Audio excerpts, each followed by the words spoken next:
Good morning everyone, कैसे हैं आप लोग। तो इस आर्टिकल में देखिए एक लीगल एडवाइज़र है हमारे अभिषेक सिंघवी जी, यही है। इन्होंने बताया है कि कैसे India and Bharat interchangeable can be used in official invite. तो इन्होंने ऐसा बोला है कि कोई, जैसे मैं आपको पहले आर्टिकल में बता रहा था, मेरे हिसाब से दोनों सही है, दोनों कोई अलग नहीं है। तो ये भी वही बता रहे हैं। अब देखते हैं इस आर्टिकल में इन्होंने बताया क्या है। An official invitation from President Draupadi Murmu to G20 guests, in which she is described as President of Bharat, has triggered speculation that the Narendra Modi government could officially change the name of India to Bharat during the 5 day long special session of Parliament that starts on September 18। तो यहाँ पे देखिए special session, ये इसको mark कर लेते हैं। While the issue has predictably sent political temperature soaring, that is ambivalence within the legal fraternity on whether a constitutional amendment is required for a change of name। क्या constitutional amendment required है नाम बदलने के लिए? The fact is that the term Bharat and India can be used interchangeably। देखिए, Bharat and India can be used interchangeably, especially in view of authorized Hindi version of Indian Constitution, but the government cannot stipulate that everyone use only one name. Either is permissible and usable interchangeably. Senior Supreme Court advocate and Congress member Abhishek Singhvi told the Hindu। Okay, तो ये Congress member भी है और senior supreme court के advocate है। Mister Singhvi, who is also former chairman of Parliamentary Standing Committee on Law and Justice, said an amendment would be required only if government, instead of the use of in any one term or wanted to remove a particular term। Exactly, हमारे जैसे मैंने आपको बताया article 1 में दोनों दिया है, India that is Bharat. अगर इंडिया को या तो कम्प्लीटली हटाना चाहे या तो भारत को कम्प्लीटली हटाना चाहे, किसी एक टर्म को कम्प्लीटली हटाना चाहेंगे तभी कॉन्स्टिट्यूशनल अमेंडमेंट होना चाहिए। नहीं तो अगर ऐसा तो दिया ही है इंटरचेंजेबली हम लोग यूज़ कर सकते, तो यहाँ पे कॉन्स्टिट्यूशनल अमेंडमेंट की जरूरत नहीं है। Former Additional Solicitor General and Senior Supreme Court Advocate Aman Lekhi said it was officially the Republic of India, and even the G20 presidency was known as Indian Presidency। He said that any change of name would require a constitutional amendment under Article 368। The change is possible, but is it necessary? There are certain things that should be free of controversy and the name of country should highest in that list। ये लेखी साहब ने बोली हमें। Unless मतलब कि बहुत चीज़ें controversy से फ्री होनी चाहिए और उसमें इंडिया और भारत का जो नेम है वो तो ज़रूरी फ्री होना चाहिए, क्योंकि इसमें क्या कंट्रोवर्सी करना है यार।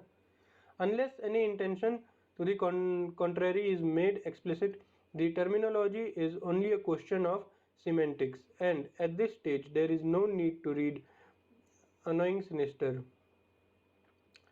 Former Law Minister Ashwani Kumar said. Another top constitutional expert who did not wish to be named said there was nothing wrong in sending an invitation as President of Bharat. However, it should not be seen as the first step towards doing away with the use of English language। ये English language के ऊपर मैं आपको and में कुछ बताऊंगा। Article 348 clause 1 of Constitution states that all the proceeding in the Supreme Court and in every High Court shall be in English language until Parliament passes a law। The expert noted, adding, if they want to pass such a law then that would be federal issue. हाँ, क्योंकि federal issue इसलिए होगा क्योंकि आप देखिए high court हर state में है, जैसे हाई कोर्ट हर स्टेट में है, तो फेडरल इशू इसलिए क्योंकि ये सेंटर अकेले नहीं बता सकता इसके ऊपर लॉ, इसमें स्टेट्स भी इन्वॉल्व होंगे। तो ये हमारा फेडरलिज्म है, इसलिए ये यहाँ पे फेडरल इशू है। The debate over the language of government bills started last month after Union Home Minister Amit Shah introduced the Bharatiya Nyaya Sanhita and Bharatiya Nagrik Suraksha Sanhita and the Bharatiya Sakshya Bill in Lok Sabha to replace the IPC Indian Penal Code and CRPC Code of Criminal Procedure and the Evidence Act respectively। Okay, तो चलिए देखते हैं इस article में important क्या था। मैं आपको बता दूं, एक बहुत छोटी छोटी चीज़ें इंपॉर्टेंट है। सबसे बड़ी बात यहाँ पे मैंने लिखा हुआ है, ये आर्टिकल 1 इम्पॉर्टेंट हो जाता है, आपको देखना होगा। India that is Bharat is union of states, तो पता होना चाहिए यूनियन ऑफ स्टेट्स क्यों बोलते हैं। खैर मैं इसके डिटेल में नहीं जाऊँगा, आपके ऊपर आपको अगर इसके ऊपर वीडियो चाहिए तो please let me know in the comment box. And second article which is important according to this article is article 368 कि यहाँ पे कहाँ कहाँ पे अमेंडमेंट प्रोसेस होना चाहिए, तो वो कैसे होगा वो यहाँ पर ये दिया हुआ है। और आर्टिकल 348 क्लॉज 1, 348 क्लॉज 1 क्या हुआ है, of the constitution states that all proceeding in supreme court and every high court shall be in English language until parliament passes a law. यहाँ पे बता ही दिया गया ये क्या है। तो आर्टिकल 48 क्लॉज 1 इम्पॉर्टेंट है, 368 इम्पॉर्टेंट है, आर्टिकल 1 इम्पॉर्टेंट है। एंड उसके अलावा इस आर्टिकल में कोई भी चीज़ इम्पोर्टेंट ऐसी एज सच है नहीं। अब ये G20 हमने इतनी बार डिस्कस कर लिया है, कौन से कंट्रीज़ है, कौन से होने चाहिए, ये उनकी लोकेशन क्या है। और दूसरा एक यहाँ पे अगर आप देखें तो भारतीय न्याय संहिता, भारतीय नागरिक सुरक्षा संहिता एंड भारतीय साक्ष्य bill.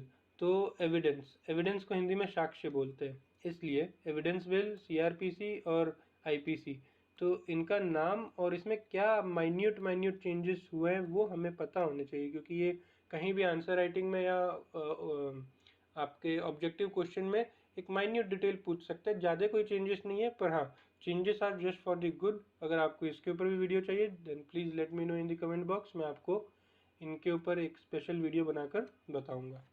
So thank you guys. ये इस आर्टिकल में कुछ इंपॉर्टेंट चीज़ें थी मेरे हिसाब से। इंडिया हो भारत हो, हमारा ही देश है, दोनों का नाम एक ही है, कॉन्स्टिट्यूशन में दिया हुआ है कि इसके ऊपर कोई इशू नहीं क्रिएट होना चाहिए। And thank you, work hard and just work hard. Thank you.